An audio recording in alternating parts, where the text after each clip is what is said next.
বেগম খালেদা জিয়া আর বেঁচে নেই। তার বিদায় শুধু একটি রাজনৈতিক অধ্যায়ের সমাপ্তি নয়, একটি যুগের অবসান ঘটেছে। তিনি চলে গেছেন, রেখে গেছেন এক গভীর শূন্যতা, এক ভরাট না হওয়া ক্ষত। তার মৃত্যুর সংবাদে শোকস্তব্ধ হয়েছে দেশ, শোকের আবহাওয়া ছড়িয়ে পড়েছে বিশ্বজুড়ে। তারই মৃত্যু খবরে শেখ হাসিনাও শোকবার্তা দিয়েছেন।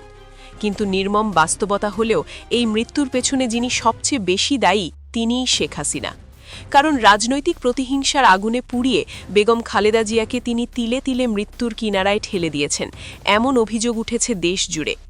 ইতিহাসের জঘন্যতম ও নিকৃষ্ট মিথ্যা মামলায় দীর্ঘ ২৫ মাসের অমানবিক কারাবন্ধিত্ব ও নির্যাতনই বিএনপি চেয়ারপারসন ও সাবেক প্রধানমন্ত্রী বেগম খালেদা জিয়ার জীবনকে চরম ঝুঁকির মুখে ফেলে দেয়।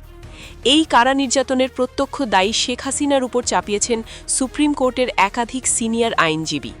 আইনজীবীদের ভাষ্য অনুযায়ী জিয়া পরিবারের প্রতি নিজের দীর্ঘদিনের হিংস্র প্রতিহিংসা চরিতার্থ করতে শেখ হাসিনা ৫ জন বিচারপতিকে পুরস্কৃত করেন, আর তাদের হাত দিয়েই মিথ্যা ও সাজানো মামলায় ফরমাইশি রায় দিয়ে কারাবন্দী করা হয় বেগম খালেদা জিয়াকে। কারাগারে থাকা অবস্থায় বেগম খালেদা জিয়াকে স্লো পয়জনিংয়ের শিকার করা হয়েছে, এমন গুরুতর অভিযোগ তুলেছেন চিকিৎসকরা ও বিএনপির কেন্দ্রীয় নেতারা। তাদের দাবি, পরিকল্পিতভাবে চিকিৎসা থেকে বঞ্চিত করে তাকে ধীরে ধীরে মৃত্যুর দিকে ঠেলে দেওয়া হয়েছে। আইন মন্ত্রণালয় ও আদালত সূত্রে পাওয়া তথ্যে জানা যায়, জিয়া অরফানেজ ট্রাস্ট মামলা এবং জিয়া চ্যারিটেবল ট্রাস্ট মামলায় মহানগর বিশেষ দায়রা জজ আদালত প্রথমে বেগম খালেদা জিয়াকে ১২ বছরের কারাদণ্ড প্রদান করে। পরবর্তীতে হাইকোর্ট সেই সাজা বাড়িয়ে ১৭ বছর নির্ধারণ করে। পুরো বিচার প্রক্রিয়াকে আইন বিশেষজ্ঞরা আখ্যা দিয়েছেন বিচার ব্যবস্থার ইতিহাসে এক নিকৃষ্টতম প্রহসন হিসেবে। এদিকে সাজা প্রদানের ক্ষেত্রে আইনের সুস্পষ্ট ও ধারাবাহিক লঙ্ঘন হওয়ায় গভীর বিস্ময় ও উদ্বেগ প্রকাশ করেছেন অন্তর্বর্তী সরকারের উপদেষ্টা পরিষদ। আইন মন্ত্রণালয়ের বিচার বিভাগের ঊর্ধ্বতন একাধিক কর্মকর্তা ও সুপ্রিম কোর্টের সিনিয়র ৫ জন আইনজীবী জানিয়েছেন, তৎকালীন শেখ হাসিনা সরকারের পছন্দের লোকদের বিচারের আসনে বসিয়ে ও পুরস্কারের প্রলোভন দেখিয়ে ফরমাইশি রায় আদায় করে নেওয়া হয়েছে। এক্ষেত্রে ৫ বিচারপতি অত্যন্ত নির্লজ্জভাবে প্রচলিত আইনের লঙ্ঘন করে বেগম খালেদা জিয়ার মামলাকে ব্যক্তিগত স্বার্থ হাসিলে ব্যবহার করেছেন। বিচার ইতিহাসের এমন কলঙ্কজনক অধ্যায় রচনা করায় আলোচিত এ ৫ বিচারপতিকে শাস্তির আওতায় আনার দাবিও জানান আইনজীবী ও বিচার বিভাগের সঙ্গে সংশ্লিষ্ট কর্মকর্তারা। আইনজীবীরা আদালতকে জানিয়েছিলেন, মামলা জুটির পক্ষে দুদক এতিম তহবিলের যে নথিপত্র জমা দিয়েছে তা হাতে লেখা, ঘষামাজা করা এবং স্বাক্ষরবিহীন, কোনো মূল নথি পাওয়া যায়নি। আইন কানুনের তোয়াক্কা না করেই ছায়া নথি সৃজন করা হয়েছে। মামলার ৩২ জন সাক্ষীর কেউই খালেদা জিয়ার বিরুদ্ধে আদালতে বলেননি কিছুই। বানোয়াট তথ্যের ভিত্তিতে মামলা সাজানো, বরং সোনালী ব্যাংকে রাখা এফডিআর ২ কোটি টাকা, সুদ আসলে ৬ কোটি টাকা হয়েছে। জাল নথিপত্র তৈরি করে মামলাটি করা হয়েছে। জাল নথিপত্র তৈরি ও মিথ্যা সাক্ষ্য দেওয়ার অভিযোগে তদন্তকারী কর্মকর্তা সহ ৬ জন সাক্ষীরই বরং শাস্তি হওয়া উচিত। অনুসন্ধানে জানা যায়, বেশ কয়েকজন সাক্ষীকে অবসর থেকে এনে প্রধানমন্ত্রীর অফিসে চাকরিও দেওয়া হয়, যাতে তারা সরকার যা বলে তাই সাক্ষ্য দেয়।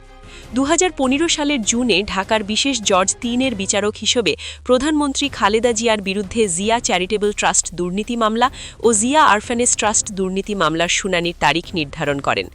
২০১৬ সালের ডিসেম্বরে বিশেষ জজ ৩-এ খালেদা জিয়ার দোষী সাব্যস্ত করে আদালত আদেশ দেয়। ওই দিন থেকে খালেদা জিয়াকে টানা ২৫ মাস কারাগারে আটকে রাখা হয়। কারাগারে গুরুতর অসুস্থ হয়ে পড়লে ২০২০ সালের ২৫শে মার্চ তাকে নির্বাহী আদেশের শর্ত সাপেক্ষে মুক্তি দেওয়া হয়। বিএনপির চেয়ারপারসন ও সাবেক প্রধানমন্ত্রী বেগম খালেদা জিয়ার বিরুদ্ধে অতি তুচ্ছ মামলায় শাস্তি প্রদানকে ফ্যাসিস্ট আওয়ামী লীগ সরকারের প্রতি নিম্নমানের ঘৃণ্য কাজ হিসেবে দেখছে অন্তর্বর্তী সরকারের উপদেষ্টা পরিষদ। প্রতিহিংসার এক নির্লজ্জ উদাহরণ বলেও মনে করছেন বর্তমান সরকারের সংশ্লিষ্টরা।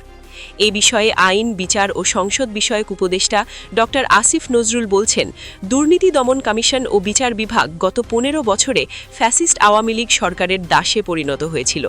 খালেদা জিয়া ৩ কোটি টাকা এক জায়গায় রেখেছিলেন, একটা টাকাও সেখান থেকে তিনি আত্মসাৎ করেননি, বরং ৩ কোটি টাকা ৬ কোটি টাকা হয়েছে। ওই টাকা কেউ স্পর্শও করেনি। এই টাকা রাখার প্রক্রিয়াগত ভুলের কারণে ৩ বারের প্রধানমন্ত্রী খালেদা জিয়াকে ১০ বছরের জেল দিয়েছে দুদক ও বিচার বিভাগ মিলে। আর সারা দেশে শেখ হাসিনা বলে বেড়াতেন, এতিমের টাকা নাকি খালেদা জিয়া আত্মসাৎ করেছেন। ডক্টর আসিফ নজরুল বলেন, শেখ হাসিনার 15 বছরে আমরা যা দেখেছি, 100 টাকার বালিশ 4 থেকে 5,000 টাকায় কেনা হয়েছে। আমরা দেখেছি 6টি ব্যাংক লুট করা হয়েছে। বাংলাদেশের একজন সাধারণ ব্যবসায়ী সিঙ্গাপুরের সবচেয়ে বড় লোক হয়ে গেছে। আমরা দেখেছি ক্ষমতাচ্যুত প্রধানমন্ত্রীর পিয়ন 400 কোটি টাকার মালিক হয়েছে। এটা হেসে হেসে তিনি জাতির সামনেও বলেছেন। শেখ হাসিনা তার পছন্দের বিচারপতিদের মাধ্যমে বেগম খালেদা জিয়াকে সাজা দিয়ে ব্যক্তিগত প্রতিহিংসা চরিতার্থ করেছেন বলে মন্তব্য করেছেন সুপ্রিম কোর্টের আইনজীবী সভার প্রতিপতি ব্যারিস্টার মাহবুব উদ্দিন খোকন। তিনি বলেন, আমি প্রতিটি কোর্টে এই মামলার শুনানিতে অংশ নিয়েছি। একজন আইনজীবী হিসেবে আমি নিশ্চিত করে বলতে পারি, প্রত্যেক বিচারকের মিশন ছিল বেগম খালেদা জিয়া ও তারেক রহমানকে এই মিথ্যা মামলায় সাজা দিয়ে পদোন্নতি ও পদায়ন নিশ্চিত করা। আদালতে তারা প্রত্যেকটি মামলার শুনানিতে সরকারের পক্ষে অতি নিম্নমানের দালালি ও আসামিদের বিরুদ্ধে অতিমাত্রায় অ্যাগ্রেসিভ ভূমিকা পালন করেছেন। এখন থাকছে একটা গুরুত্বপূর্ণ সংবাদ। সাবেক প্রধানমন্ত্রী ও বিএনপি চেয়ারপারসন বেগম খালেদা জিয়ার মৃত্যুতে শোক প্রকাশ করেছেন জনপ্রিয় ইসলামিক চিন্তাবিদ ও আলোচক মাওলানা মিজানুর রহমান আজহারি।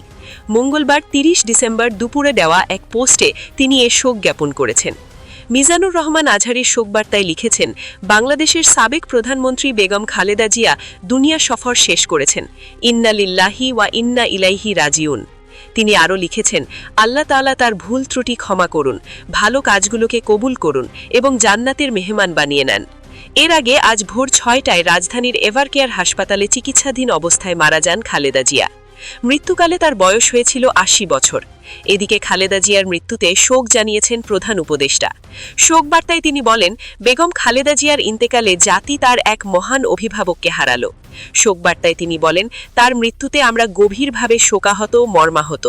প্রিয় দর্শক, খালেদা জিয়ার এই মৃত্যুবরণে শেখ হাসিনার শোকবার্তা আপনি কিভাবে দেখছেন কমেন্ট করে জানাবেন। কারণ এই শেখ হাসিনা সরকার থাকা অবস্থায় খালেদা জিয়াকে যেভাবে পেরেছে নির্যাতন করেছে, নানা মিথ্যা মামলায় তাকে বছরের পর বছর কারাবন্দী করে রেখেছে। অথচ আজ সেই শেখ হাসিনাই খালেদা জিয়ার মৃত্যুতে শোকের বার্তা দিচ্ছে। প্রিয় দর্শক, শেষ করছি আমাদের আজকের আয়োজন। খুব শীঘ্রই দেখা হবে পরবর্তী কোনো ভিডিওতে। ততক্ষণ পর্যন্ত সবাই ভালো থাকুন, সুস্থ থাকুন। ধন্যবাদ।